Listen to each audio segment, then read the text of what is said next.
Oklahoma is making some offers in the transfer portal. Let's discuss coming up next here on Locked On Sooners.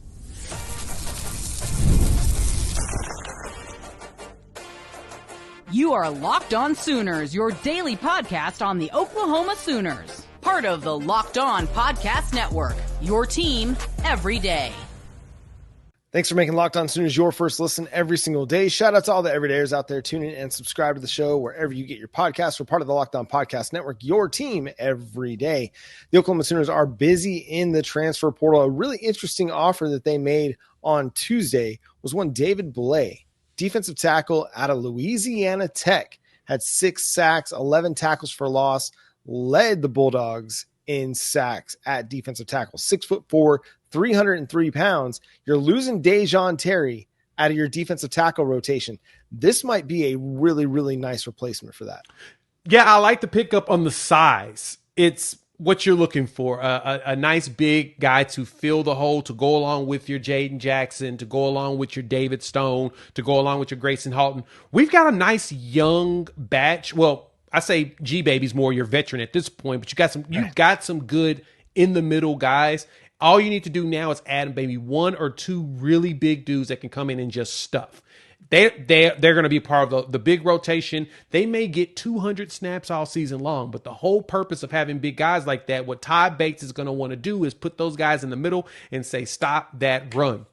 Jaden Jackson has already shown that he has capabilities as a true freshman All-American. You're going to want more of that. And I love that offer because it's another big body that could have some definite potential going forward, especially the fact that, John, I looked at his stats. I think the one thing that jumped out to me, he had, 6 sacks as an interior defensive lineman? That don't happen very often, guys. That's not common. Go look at Jalen Carter's number. I think Jalen Carter got drafted in the top 10 in the NFL draft for the Eagles, the Georgia Bulldog. He didn't have 6 sacks in the interior. But he was drafted top 10. Why? Because he was disruptive. And Jaden Jackson's going to be in the exact same situation. I'm going to be honest. I expect him to potentially get drafted as a first rounder based upon if he continues this and knock on wood stays healthy. But you need disruptors. And I like this offer a lot because of that. Interesting that he's been a productive guy at Louisiana Tech. I know people are going to be like, oh, it's just Louisiana Tech. Well, here's what he did against Arkansas. 6 total tackles, 2 tackles for loss, and a sack against North Carolina State, 2 total tackles and a tackle for loss. So this is a guy that, again, he's productive against his level of competition. He's productive when asked to step up in competition against a team like Arkansas. Again, an Arkansas team that beat Tennessee and gave some other teams some fits. So let's not just poo-poo on Arkansas. This David Blay might be a really interesting addition if Todd Bates and the Oklahoma Sooners are able to pull that off. I think, again, you add to that or add to what Oklahoma's got at defensive tackle already, and I think that's a really, really nice rotation you go into 2025 with. The Oklahoma Sooners are still pursuing wide receivers. There's maybe a little bit of buzz about a guy like Chase Soule, East Carolina University, a guy that started his career at Colorado after 1 year before Dion gets there, transfers to East Carolina, has 2 very productive years with over 600 yards receiving for the Pirates, Jay. Yeah, I like him too because, John, I've noticed a trend. I'm not sure if you recognize this, but the thing is, nothing really gets over your head. So I bet you immediately saw it the minute that it flew right there past your head. You pretend like you didn't see it, but you got it. That dude's 6'4". Another one. So the trend here I'm seeing is that what Emmett Jones and Ben Arbuckle are looking for are ginormous wide receivers that are productive. Dynamic. We'll take that too. Right? Dynamic wide receivers. The best part about it is that they're going after guys that have shown production. Yes. They're not going after them only ones that have, I think that the only one that hasn't shown a lot of production has been Trey Spivey, but at Kansas State, but he's also young.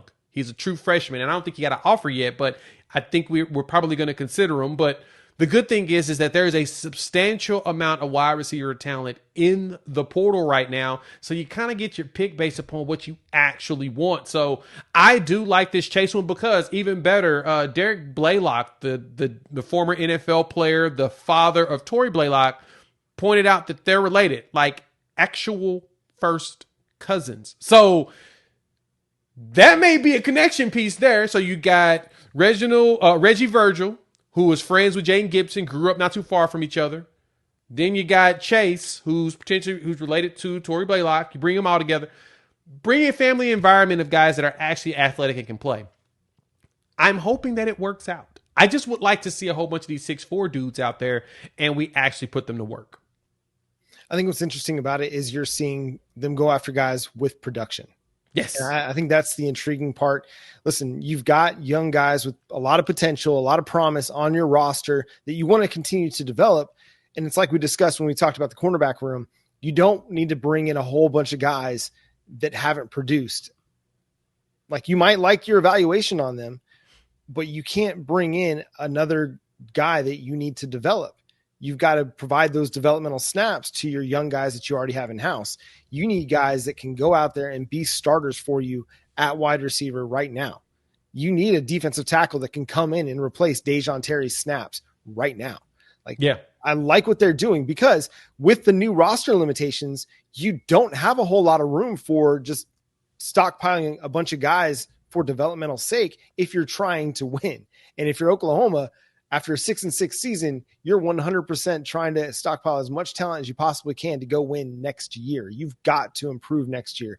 There's no room for another 500 season under Brent Venables in 2025. So, and with Ben Arbuckle, and as you're trying to pursue quarterbacks, you've got to show you've got a wide receiver group that a quarterback's going to want to throw to. And the quarterback market is very interesting right now. There's a lot to be intrigued by. And that's not even considering John Mateer, who's not officially, he's not in the portal yet. He's planning to play in the bowl game for Washington State. So that might come down the road, but it might not. He might not be an option in the portal. So there's going to be a lot of names for Oklahoma to evaluate in the quarterback market, but you got to get some of these wide receiver situations figured out too. Yeah. Yeah. You've got to find the ones that make the most sense. Let's put it this way. Whoever you're getting right now, you put them around Michael Hawkins. This is what your focus is. Your focus is that Michael Hawkins is your quarterback. We're about to see Michael Hawkins play against Navy in this bowl game. You put players around Michael Hawkins and go from there. And then we'll see what happens. And the fact that Michael can run, the fact that Michael's going to look even more comfortable in an offense where a lot of decisions will be made for him and he can really be free. I think that you're going to see a explosion in his ability going forward. Heck, he may win the job going forward. Like, I'm not even going to, deny that. I know initially the plan was to have him redshirt and then come in and try to steal the job. Not steal the job, but win the job as a redshirt freshman. But heck, he may go out there as a true sophomore and take it. We'll see. But you're right. There's going to be quarterbacks. There are quarterbacks available now. We're seeing them all go over a lot of different places. But if there's anything I can say here is, every wide receiver we're going after now, we're focusing on getting big, tall dudes that will work good in Arbuckle's system for Michael Hawkins. That's who we focus on today. And if anybody else shows up, yay. And who knows? We don't know what Ben Arbuckle's thoughts of Michael Hawkins are. He might look at what Michael Hawkins has done in his short time at the collegiate level, go back to his high school tape and say, listen, that's a quarterback I can win it with. I can go and build my team around him. Yep. I'm not going to put it past Michael Hawkins. He's shown something. He's shown he needs to continue to develop, but he's shown he's got some skills that can win you football games. See the Auburn game. See the second half of the Tennessee game.